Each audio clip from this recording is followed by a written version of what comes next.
E aí, pessoal, bom dia de novo. Hoje, nossa última aula de Direito Constitucional.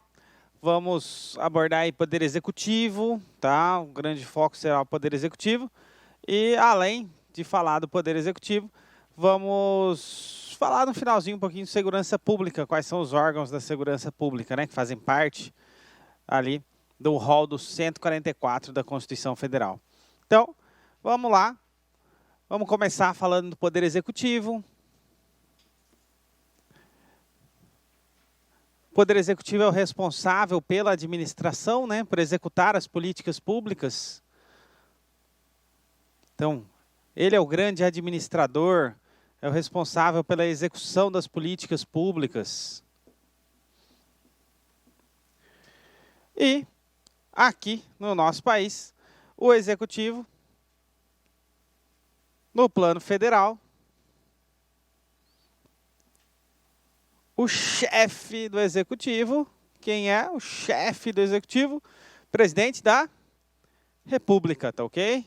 Então, presidente da República é o chefe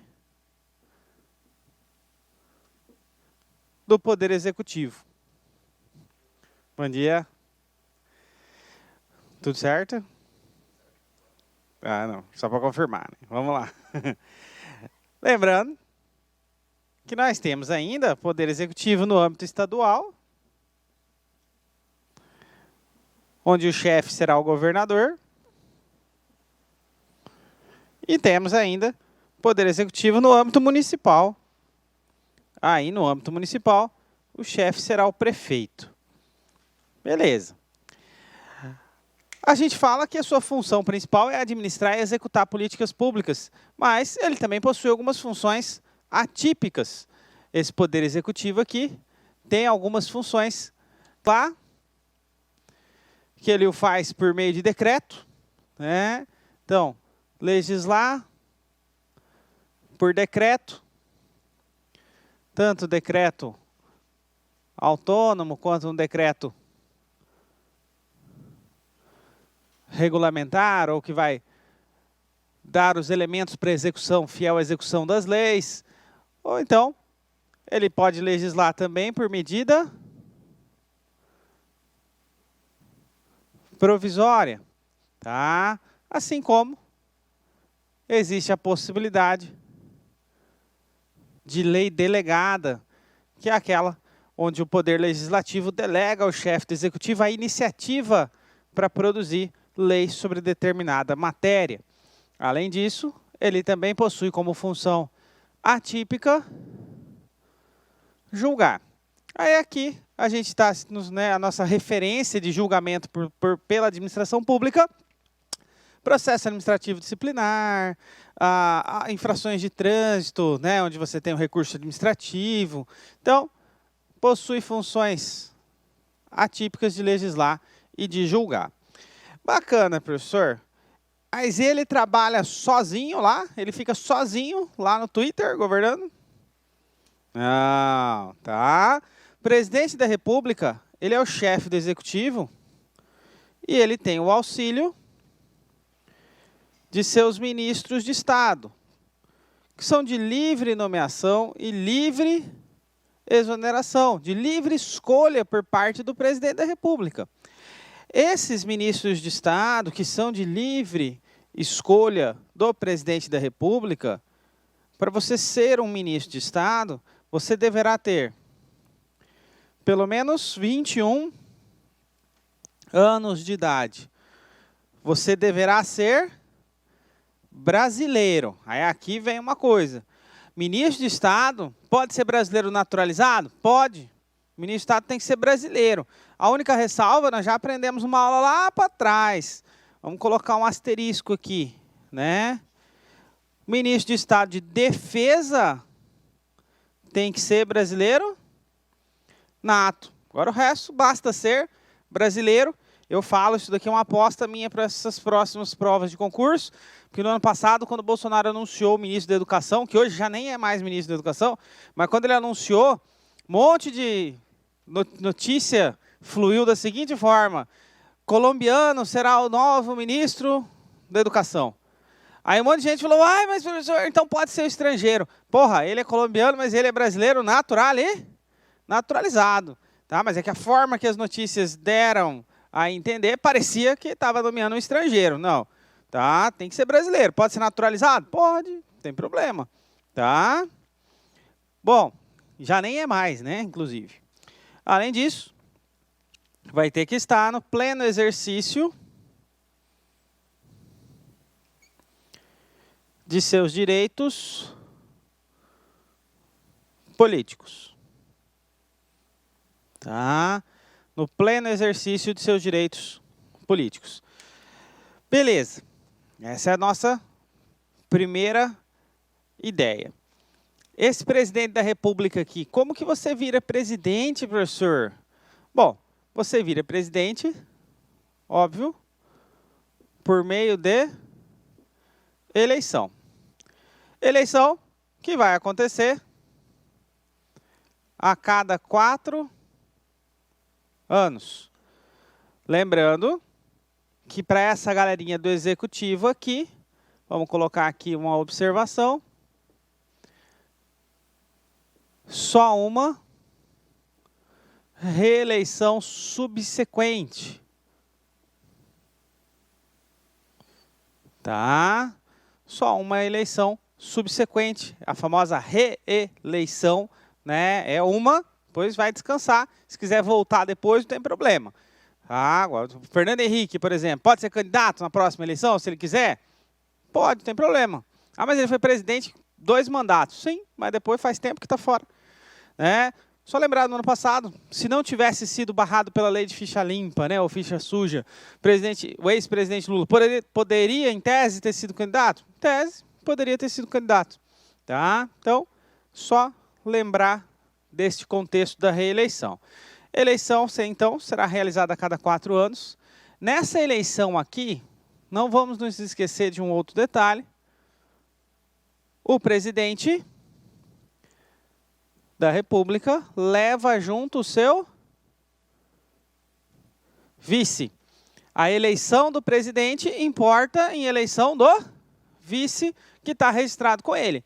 Ele é candidato, presidente da República, o que importa, mas o vice vai junto.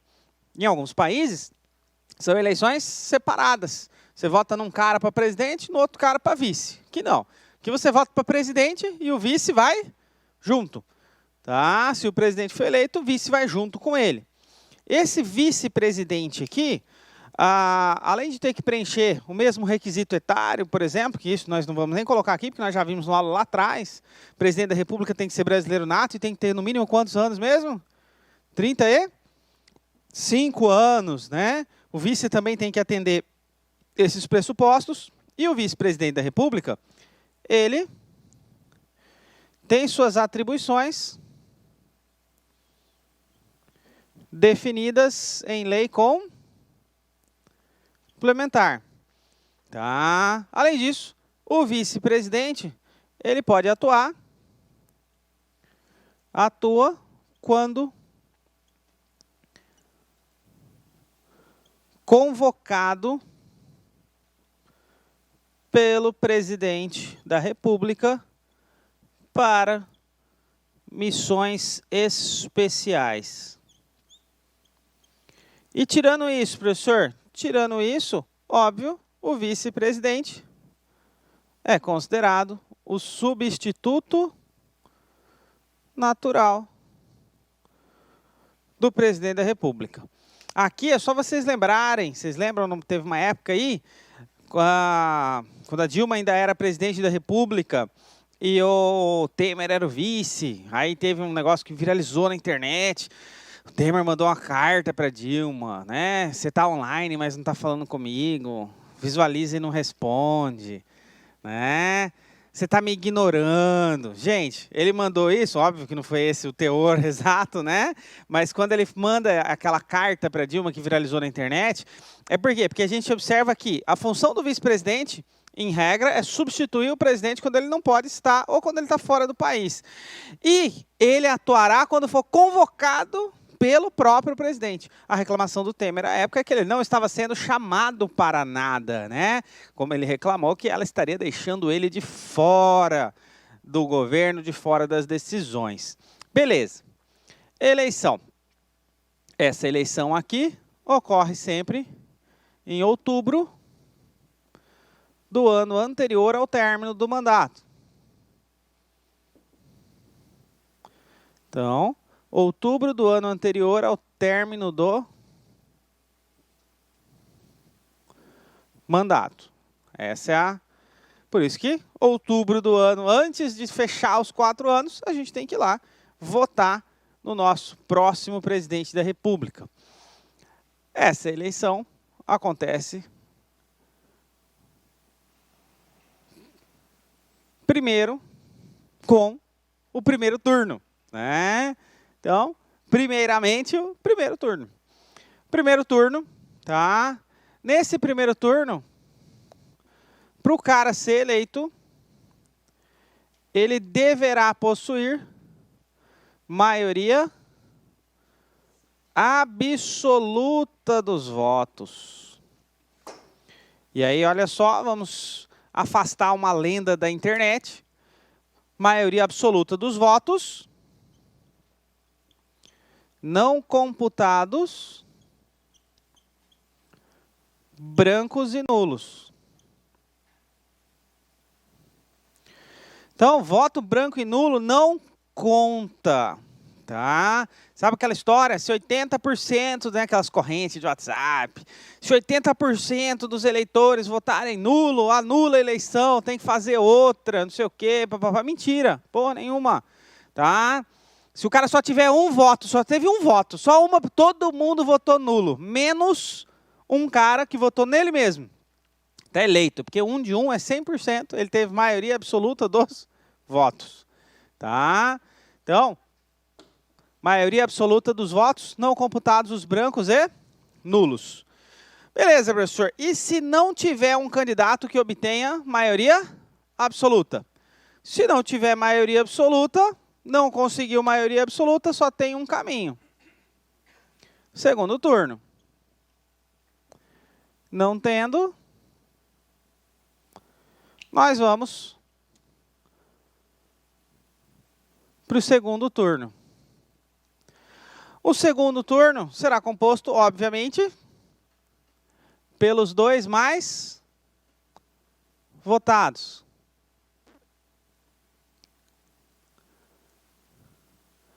Os 2 mais votados. E se empatar, professor?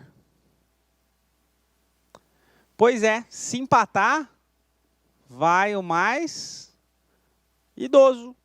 Tá? Eu brinco, o Temer jogava pelo empate na eleição, né? Vai o mais idoso.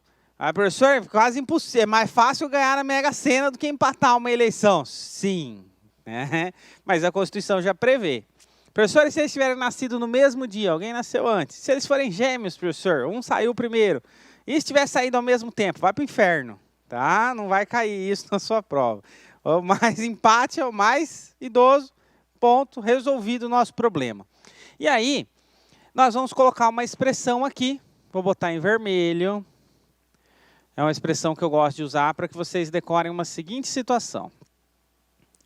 Não tem WO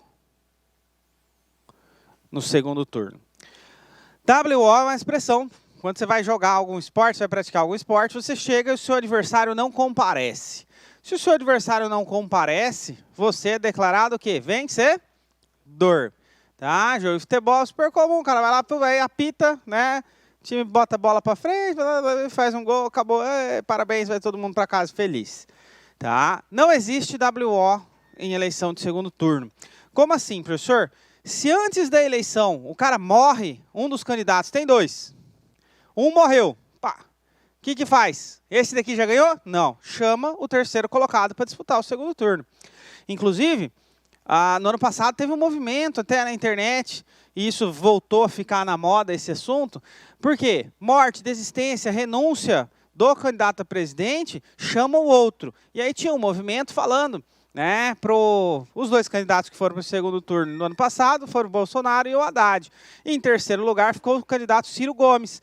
E houve um movimento bem grande na internet, pelo menos durante algumas semanas iniciais, falando para o Haddad desistir. Por quê? Se o Haddad desistia, quem que ia concorrer? Era o vice? Era a vice, né? No caso dele, era a vice dele que ia ficar? Não, ele que era o candidato a presidente. Se ele desiste, quem que entra? O terceiro colocado. Chamaria o terceiro colocado para disputar o segundo turno. Nesse caso, o Ciro é quem iria para o segundo turno disputar com o Jair Bolsonaro. Então, lembrem-se, não tem WO. Morreu, chama o outro. Desistiu, chama o outro. Renunciou, chama o outro. Não é o vice que vai tocar a candidatura, não. Tá? Se entre o primeiro e o segundo turno houver desistência de candidato, chama o próximo. E se o terceiro também não quiser, chama o quarto. Se o quarto, chama o quinto. Tá? Vai indo. E se acabar, professor? Se acabar, acabou, né? Aí não tem o que fazer. Beleza? Entendemos? No segundo turno, óbvio,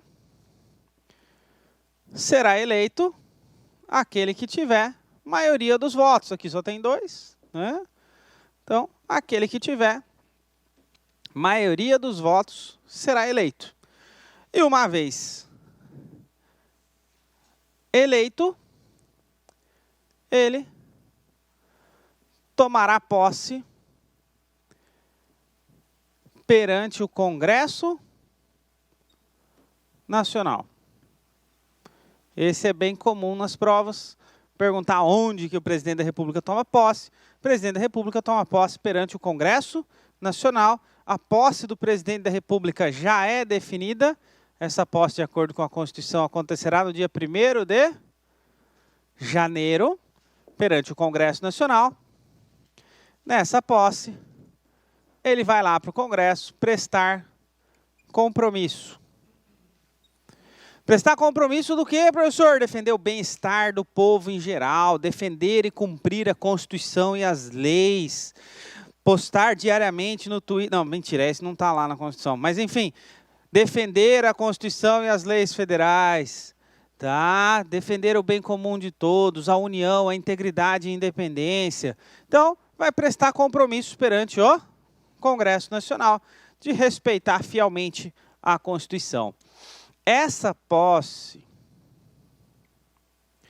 salvo força maior, salvo motivo de força maior,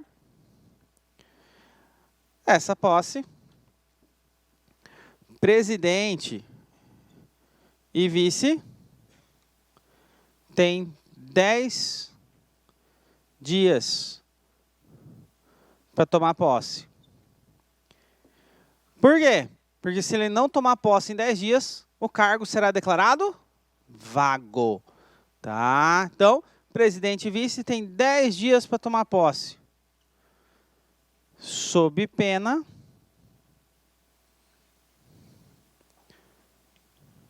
do cargo ser declarado vago. Tá? Lembrando que tanto o presidente quanto o vice tem que aparecer aqui, tá? Nesse dia aqui, os dois vão aparecer lá. É o presidente mais o vice. Professor, e se for só o presidente que aparecer? O presidente vai tomar posse como vice, como presidente, e o vice vai ter 10 dias para aparecer. Se o vice não aparecer em 10 dias, o cargo de vice está vago, nós só vamos ter presidente. E se o presidente não aparece, o vice aparece? O vice toma posse como vice. E já vai assumir as funções substituindo. Deu 10 dias, o presidente não apareceu, o cargo de presidente será declarado vago. E aí, nós vamos ver daqui a pouquinho, inclusive, o próximo da lista, quem vai entrar é o próprio vice-presidente, vai assumir pelo resto. Então, lembra, prazo de 10 dias para tomar posse, sob pena do cargo ser declarado vago. E nós já vamos, de qualquer forma, anotar aqui uma coisa que eu acho perigosa. Nós vamos fazer um quadrinho com relação a uma observação, que é um perigo das provas. O prazo para posse é de 10 dias. E lembrem-se de uma coisa que nós falamos na aula do Poder Legislativo, tá? Para se ausentar por mais de 15 dias, né? Para se ausentar do Brasil, por mais de 15 dias, presidente ou vice tem que ter autorização do Congresso Nacional. Autorização do Congresso Nacional. Então, não vamos confundir um prazo com outro prazo. Prazo da posse, 10 dias para tomar posse, senão está vago o cargo. Lembra do prazo de ausência? Vai ficar fora do Brasil mais de 15 dias? Mais de 15 dias, seja o presidente ou seja o vice, só com autorização do Congresso Nacional. Beleza?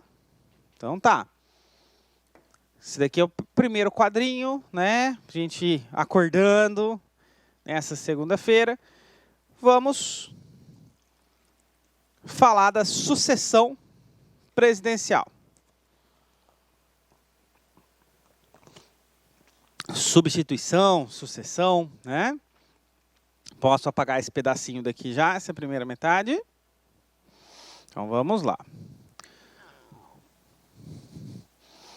Vamos apagar esse canto aqui.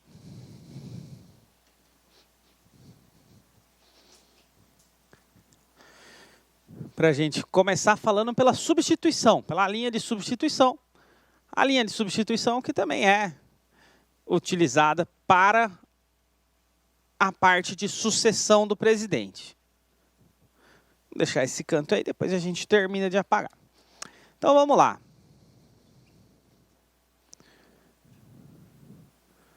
A substituição. Bom, a linha de substituição do presidente da República, vocês têm que decorar de qualquer jeito, tá? Obrigatório. Está lá o presidente da República.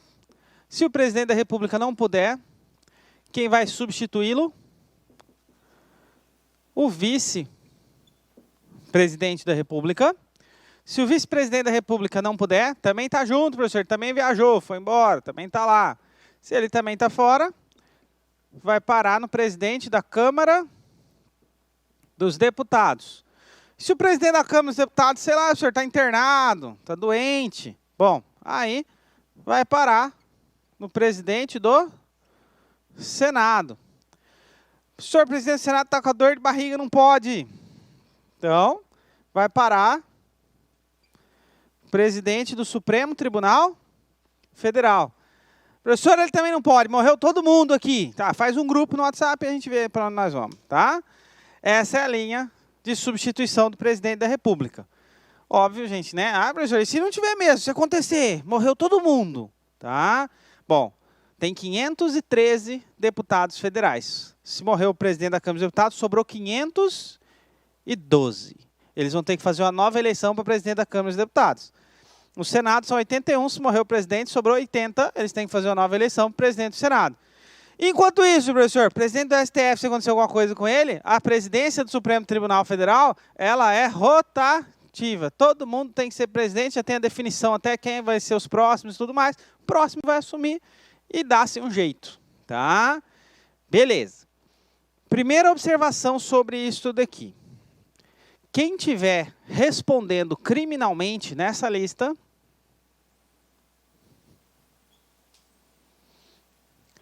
quem estiver respondendo criminalmente no Supremo Tribunal Federal, o que acontece? Igual, fica fora da lista. Estará impedido de substituir. É o caso famoso do Renan Calheiros. Renan Calheiros era presidente do Senado. E aí os seus coleguinhas de Senado queriam que ele fosse tirado da presidência do Senado.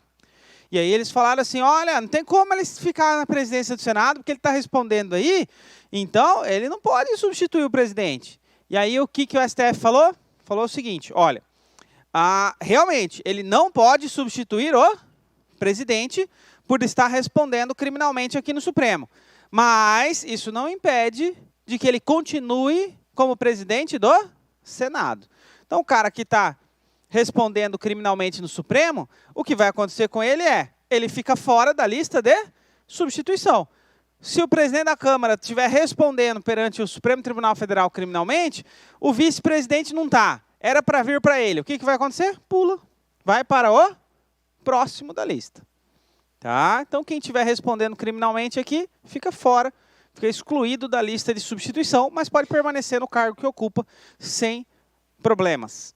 Tá. E a sucessão? Aqui a substituição, a gente está pensando quando o presidente saiu, está fora do Brasil, está lá na Disney, sei lá. Tá?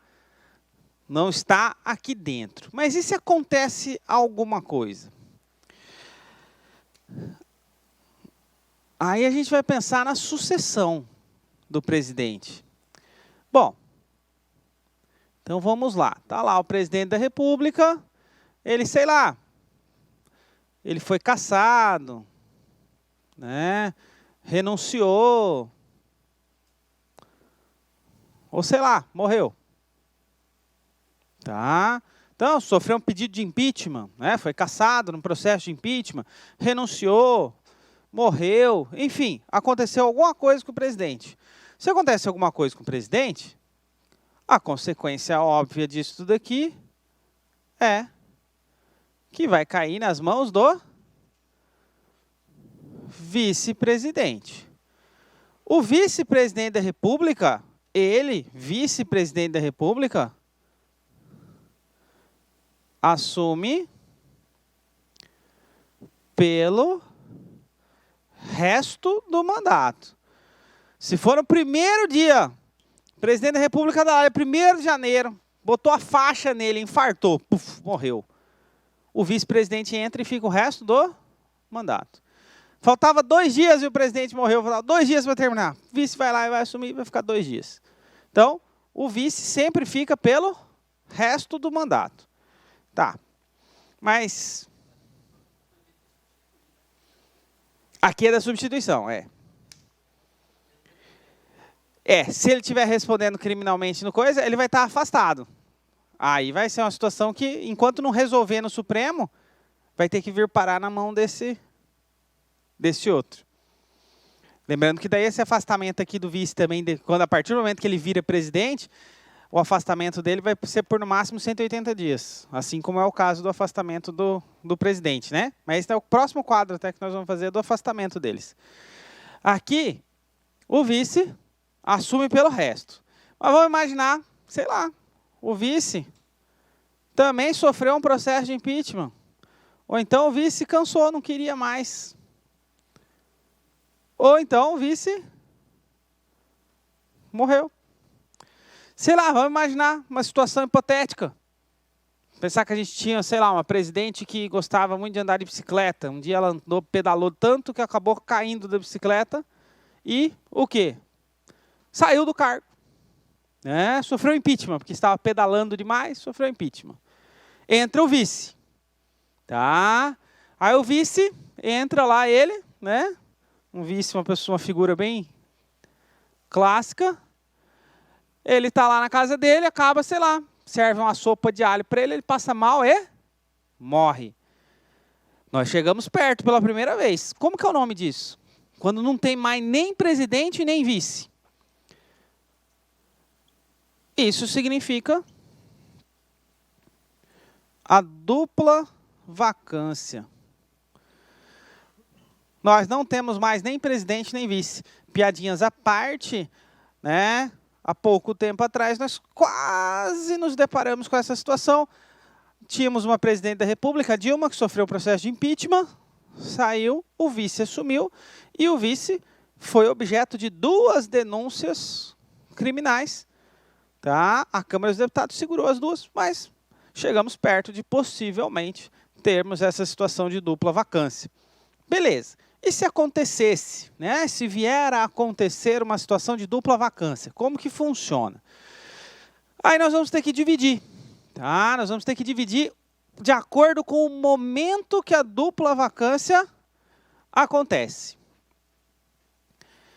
Se essa dupla vacância acontece nos 2 primeiros anos do mandato, é uma situação. Se ela acontece nos 2 últimos anos do mandato, é outra situação distinta. Aqui, Vamos pensar assim, dupla vacância. Nos 2 primeiros anos de mandato.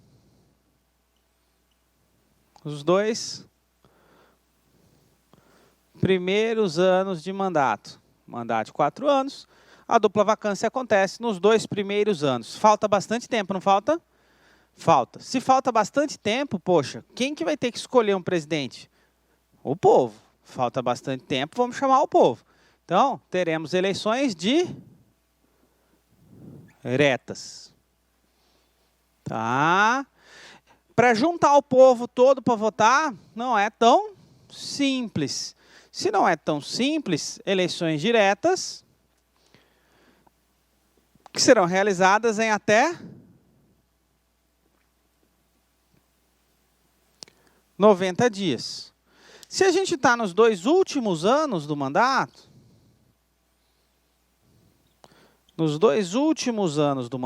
quando acontece a dupla vacância, aí falta menos tempo.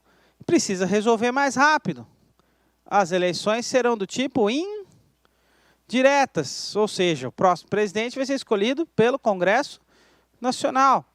Se é o Congresso que vai decidir, dá para decidir mais rápido. Até porque o tempo está acabando de mandato. Então, até 30 dias está mais do que bom. Tá? Até 30 dias, far-se-á as eleições. De qualquer forma, em ambos os casos, o eleito assume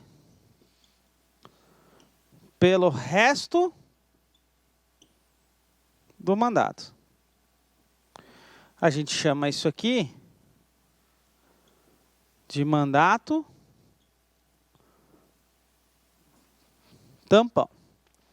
Tá? Então, quem foi eleito por força de dupla vacância, seja dupla vacância nos 2 primeiros anos e o cara ter sido eleito pelo povo de forma direta, seja, caso a dupla vacância tenha acontecido nos 2 últimos anos de mandato e ele seja eleito pelo Congresso, de qualquer forma, esse cara só vai ficar lá na presidência da República até o fim do mandato que ele está substituindo, digamos assim. Então, mandato tampão. A dupla vacância aconteceu. Pá, teve a eleição. Faltava 2 anos e 2 meses para terminar. Vai ficar 2 anos e 2 meses. Tá? Faltava 1 mês para terminar. Vai ficar 1 mês. Quem pode participar dessas eleições aqui, professor? Quem pode se candidatar? Qualquer pessoa que possa se candidatar na eleição do outro quadro, na eleição tradicional, qualquer pessoa que possa se candidatar naquela também pode se candidatar nessa. São os mesmos requisitos para que você saia candidato. Ah, professor, mas eu vi o povo reclamando, falando assim que não é... Como assim? Tem gente que não ia poder. O questionamento é só um que as pessoas fazem e que às vezes leva a dúvida. Para você ser candidato no Brasil, você precisa ter filiação partidária. E você tem que comprovar a filiação, aí já é a lei eleitoral, né? Mas você tem que comprovar a filiação partidária pelo menos 6 meses antes da eleição. Então, assim, se você não for filiado ao partido político, não dá para você preencher 6 meses antes da eleição em nenhuma das 2 hipóteses. Mas qualquer pessoa pode ser candidato. Tá? Então, se eu já for filiado a um partido político, eu posso ir lá no Congresso, lá me candidatar? Pode. Vai lá, bate na porta, fala assim, eu vim registrar a minha candidatura. Tá? Será que dá certo, professor? Uhum. Beleza. Bom, vamos lá. Eu apaguei aqui, mas eu nem vou usar esse canto, porque não vai ter espaço para o próximo assunto. Entendemos essa parte, eu acho essa parte bem tranquila, né? Essa daqui é super light, tá? É aquela já que você não pode nem pensar em errar, tá? Uma coisa só para vocês. Tomem cuidado com o seguinte, tá? Preste bastante atenção aqui, porque é um negócio tão fácil, mas tão fácil, que às vezes as pessoas erram de besta, tá? Gente, grava. Começa, nós tivemos uma aula do Legislativo. A Câmara dos Deputados é composta de representantes de quem? Do povo. Então, pô, o primeiro substituto que vem da casa que representa o povo. Tá? Presidente, povo. Depois que vai para o Senado, que é a casa alta, e aí depois não tem mais para onde ir, que não seja o Supremo Tribunal Federal. Tá? Então, não vamos confundir isso. É uma coisa que já passou da hora de ninguém nunca mais errar. Vamos apagar aqui então. Pode apagar? Sim? Claro. Vamos apagar esse pedaço daqui. E vamos tecer alguns comentários sobre o artigo 84 da Constituição. Tá? Alguns comentários mesmo, porque vocês vão ter que ler, reler, ler de novo, decorar. A hora que vocês acharam que vocês decoraram, vocês decoram mais um pouco. É um artigo que o pessoal gosta bastante. Quem sabe o que fala o artigo 84 da Constituição? O artigo 84 da Constituição Federal é responsável por falar para a gente quais são as atribuições do presidente da República. Deixa eu só testar aqui essa outra, mas eu acho que ela também é vermelha. Então, vamos seguir nessa daqui. Então, artigo 84 fala para a gente das atribuições do presidente da República. Opa. Presidente da República. Então tá, as atribuições que aparecem aqui, elas aparecem com o nome de atribuições privativas do presidente da República. Isso às vezes leva a um equívoco, porque ela aparece como privativas do presidente da República, mas lembrem-se que algumas delas podem ser delegadas. Então, a primeira coisa que nós temos que falar, que anotar, é o seguinte. Algumas podem ser delegadas. Tá? Primeira coisa, delegadas para quem? Podem ser delegadas para ministro de Estado, qualquer ministro de Estado, e podem ser delegadas para mais duas pessoas, que a gente chama eles pela abreviação de seus nomes, pelas letras. PGR, Procurador-Geral da República, e AGU, Advogado-Geral da União. Então, admitem delegação para essa galera daqui. Tá? Beleza. Quais podem ser delegadas? As que podem ser delegadas estão previstas nos incisos 6, 12 e 25. Tá? Então, as atribuições que podem ser delegáveis estão previstas no incisos 6, 12 e 25. Aqui, vamos lá. O inciso 6 é o que fala para a gente a possibilidade do presidente dispor por decreto sobre organização e funcionamento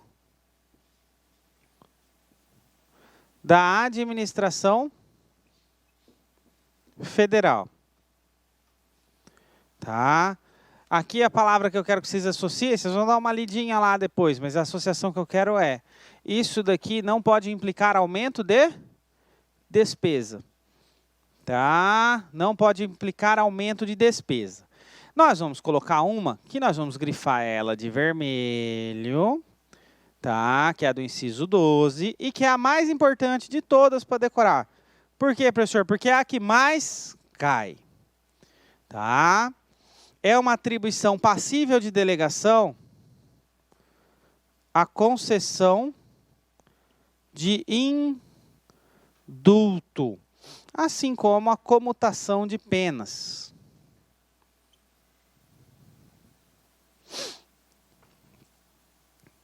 Gravem essa, tá? Concessão de indulto e comutação de penas.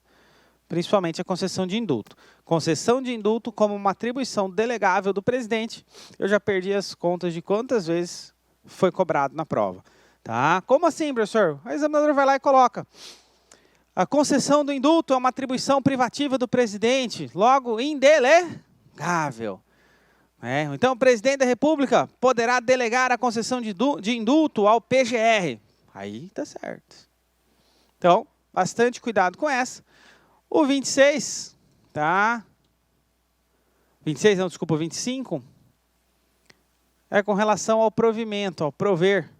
Ele pode delegar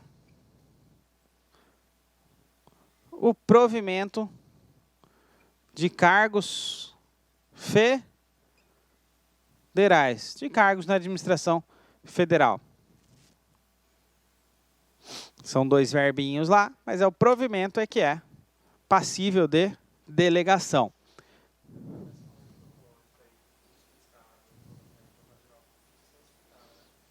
Não, não é. Não é uma ordem preferencial, não. É independente. Ele escolhe quem for o mais adequado de acordo com aquilo que vai ser passado. É o autônomo. Esse aqui, decreto autônomo mesmo. Isso. Porque a gente está falando em organização da administração, né? Então aqui já é o autônomo. O decreto regulamentar que ele vai utilizar para explicar o cumprimento das leis é dele, presidente. Não, exatamente. Aqui. Vamos dar uma olhadinha agora nas outras atribuições, em algumas delas. São uma porrada de atribuições em 84, mas nós vamos dar uma olhada em algumas delas. Agora, as que nós vamos ver são indelegáveis. Aqui nós começamos pelo aquele que tem menos, né? Que são aquelas passíveis de delegação. Agora vamos dar uma olhadinha naquelas que podem ser delegadas. Então vamos lá. As outras atribuições que são passíveis de delegação. Desculpa, que são não passíveis, né, de delegação. Decreto regulamentar.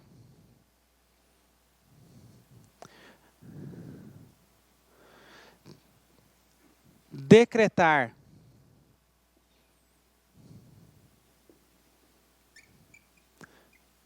Estado de sítio e estado de defesa. Decretar e executar a intervenção federal. Essa caneta está ficando fraca, está ruim para vocês enxergarem com essa daqui? Já?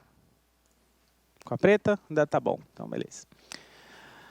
Decretar estado de sítio e estado de defesa. Decretar e executar a intervenção federal. O presidente quem faz. Lembrando que nós vamos falar daqui a pouquinho, mas assim, para decretar o estado de sítio, ele precisa do quê? Precisa de autorização do Congresso Nacional. Estado de defesa e intervenção federal, ele, já decreta, 24 horas, manda para o Congresso, depois que foi decretado. Compete ao presidente da República declarar guerra ou celebrar a paz. A observação. Declarar a guerra e celebrar a paz com autorização do Congresso Nacional, tá? Ou referendado por ele. Se o Congresso estiver em recesso, ou referendo. Aqui eu também vou até botar que precisa de autorização do Congresso Nacional. Esses dias, né, teve até discussão aí pelo Twitter. Né? Falando que a declaração de guerra compete só a mim, eu que mando e eu que decido, tá ok. Aí o presidente da Câmara falou, não, então, a Constituição fala, né, que para você declarar guerra precisa da autorização do Congresso Nacional, tá? Beleza. Além disso, gente, compete ao presidente da República editar medidas provisórias. Tá? Editar medidas provisórias. Medidas provisórias, obviamente, em casos urgentes, que sejam relevantes. É uma medida excepcional. Então, medidas provisórias, caso de urgência ou relevância. Medidas provisórias, só lembrando, tem força de lei e serão enviadas de imediato ao Congresso Nacional. Então tá, daqui, dentre das atribuições do presidente da República ainda, vamos só lembrar que ele, presidente, é quem nomeia seus ministros de Estado. Assim como compete a ele, presidente da República, escolher ministro do Supremo Tribunal Federal, escolher o PGR, tá? Ministro, botei do STF, mas também de outros, né? STJ e outros. E o PGR. Isso daqui depois vai para o Senado para que ele aprove. E aí volta para o presidente. E o presidente é quem vai nomear. Tá? Então, o presidente da República escolhe um ministro do Supremo Tribunal Federal, manda a escolha dele para o Senado. O Senado sabatina e, uma vez aprovado, o presidente vai lá e nomeia. Tá? Gente, essas são, assim, dentre as atribuições do presidente da República, são as que mais costumam aparecer. Lembrando que ainda tem uma outra, por exemplo, que fala para a gente que, nas hipóteses previstas em lei complementar, o presidente da República, cabe a ele autorizar que forças estrangeiras transitem no território nacional. Tá? Então, conforme as hipóteses previstas em lei complementar, compete ao presidente da República definir, tá? Autorizar essa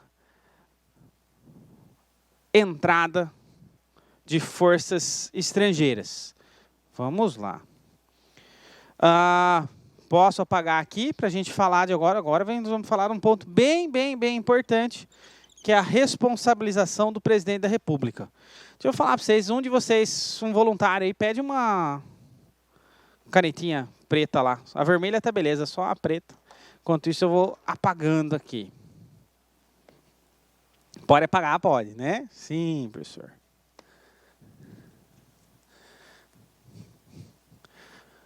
Vou apagar aqui.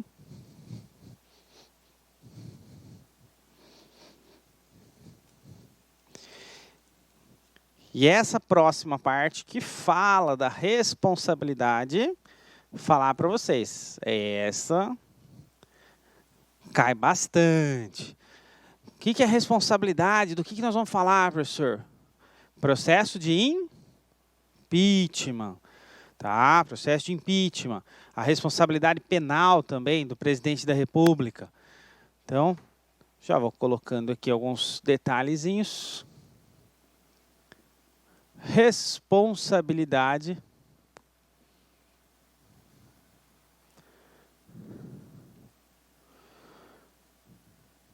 do presidente da República. Quando a gente pensa em responsabilidade do presidente da República, duas formas: penal e crime de responsabilidade. Beleza, muito obrigado. Acabou de ganhar 10 pontos no próximo concurso.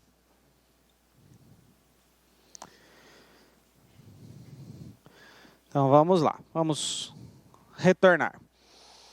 Olha só, quando a gente pensa em responsabilidade do presidente da República, nós temos que pensar em duas esferas distintas. O presidente da República pode sofrer uma responsabilidade do aspecto penal, uma responsabilidade criminal, ou então o famoso crime de responsabilidade, que é aquele que vai dar origem ao processo de impeachment.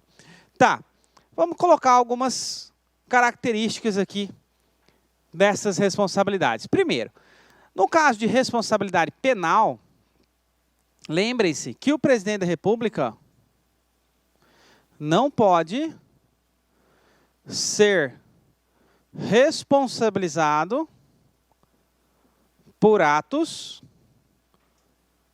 estranhos ao exercício da sua função. Estranhos à sua função. Então, presidente da República, se ele chegar na casa dele hoje, arrumar uma briga lá com o caseiro, tá? Sair no soco lá com o caseiro, ele não vai responder. Nossa, professor, então quer dizer que o presidente pode chegar e dar um tiro, matar o caseiro, e aí? E aí que ele responde depois que terminar o mandato.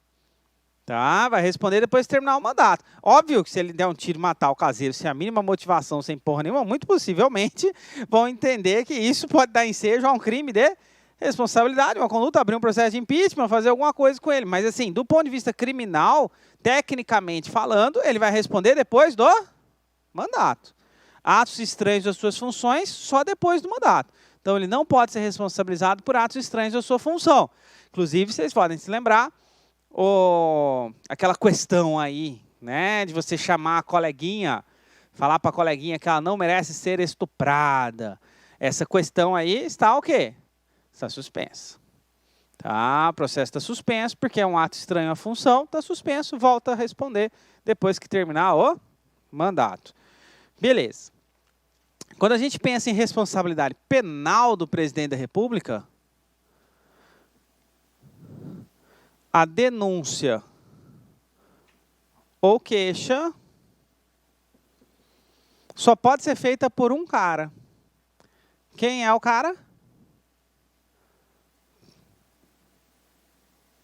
PGR. Mas, professor, quem escolhe o PGR não é o próprio presidente? Pois é. Então, mas é o PGR. Tá? É o PGR.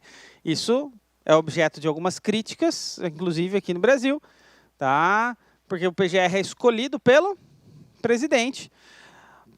Criou-se, inclusive, uma tradição aqui no Brasil. Antigamente, na época do Fernando Henrique, o Fernando Henrique escolhia o PGR na carreira do Ministério Público, ele escolhia quem ele queria dentre os membros da carreira do Ministério Público Federal.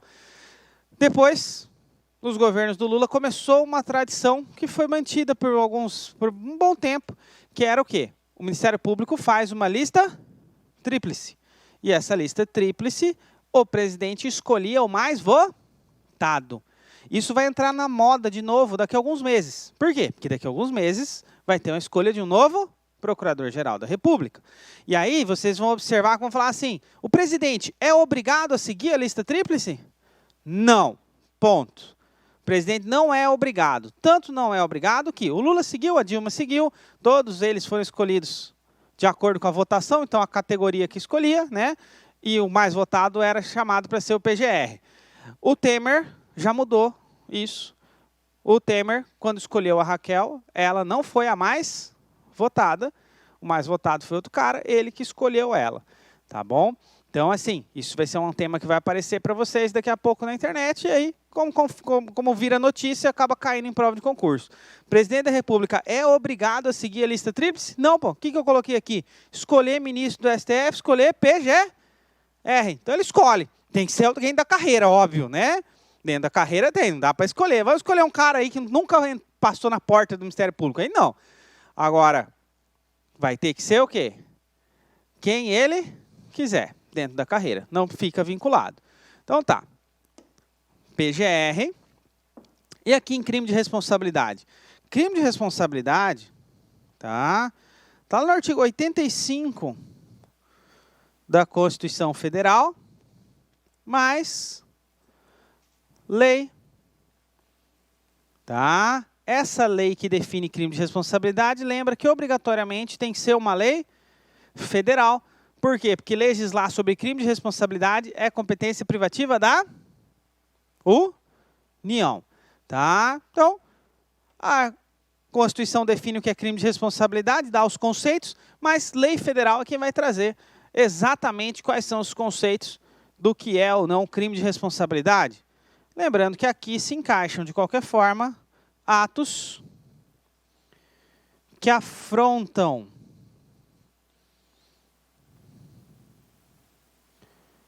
a Constituição Federal, que afrontam o exercício dos poderes, todos os poderes das unidades, da federação, ou até mesmo do Ministério Público, tá? Atos que atentem contra a probidade administrativa. Esse foi o motivo, inclusive, que fundamentou o impeachment do Fernando Collor. O Fernando Collor sofreu impeachment por ato que afrontou a probidade administrativa. Era um caso do Fiat Elba, né? Ato que afronta ou que atenta contra a lei orçamentária. Foi o caso do impeachment da presidente Dilma. Tá? Dentre outros, vamos colocar pelo menos mais um aqui embaixo, aqui no cantinho, que atentem contra a independência da União. Tá? Ou então que atente também, vamos botar mais um aqui embaixo, com os direitos e liberdades individuais. Direitos e liberdades individuais. Beleza. Vamos para a parte mais importante. Aqui, o pedido de impeachment é feito por qualquer cidadão. Quer dizer, então, professor, eu sou um cidadão, então se eu quiser eu posso fazer um pedido de impeachment? Pode. Tá, pode fazer um pedido de impeachment. Você vai protocolar ele lá na Câmara dos Deputados. Pode fazer. Pode fazer pelo Twitter, professor? Não, não pode. Tá? Só o presidente que pode legislar pelo Twitter. Quer dizer, enfim, não é. Twitter não é nada oficial. Vamos ver agora, falei para vocês, o pedido de impeachment vai parar na onde? Na Câmara dos Deputados. Agora vem um dos pontos mais cobrados agora, que é exatamente o caminho disso daqui. Tá? O caminho começa no mesmo lugar. Depois é que nós temos divisão. Ambos, seja denúncia ou queixa, por prática de crime, e aí, se eu falo que ele não pode ser responsabilizado por atos estranhos da sua função, eu automaticamente estou falando que essa denúncia ou queixa tem que envolver algo relacionado à função. Tá? O caso do Temer, as duas denúncias eram relacionadas ao exercício da função de presidente da República, crimes contra a administração pública cometidos no exercício da função. Seja a denúncia ou queixa, seja o pedido de impeachment, isso aqui vai parar na Câmara dos Deputados. Tá? E aí, na Câmara dos Deputados, ela tem que autorizar por 2/3 de seus membros. Tá? Na prática, vai para o presidente da Câmara, o presidente da Câmara olha, se ele achar que é absoluto e completamente inepto, ele já arquiva, tá? No caso do pedido de impeachment. Se for denúncia ou queixa, ele tem que submeter ao plenário. Se for pedido de impeachment, ele faz uma análise prévia, mas se for o caso, vai lá para o plenário da Câmara. Tem que autorizar por 2/3 dos membros. Não teve 2/3? Se não tiver 2/3, não teve 2/3 autorizando, pedido de impeachment acaba aqui. Na parte criminal,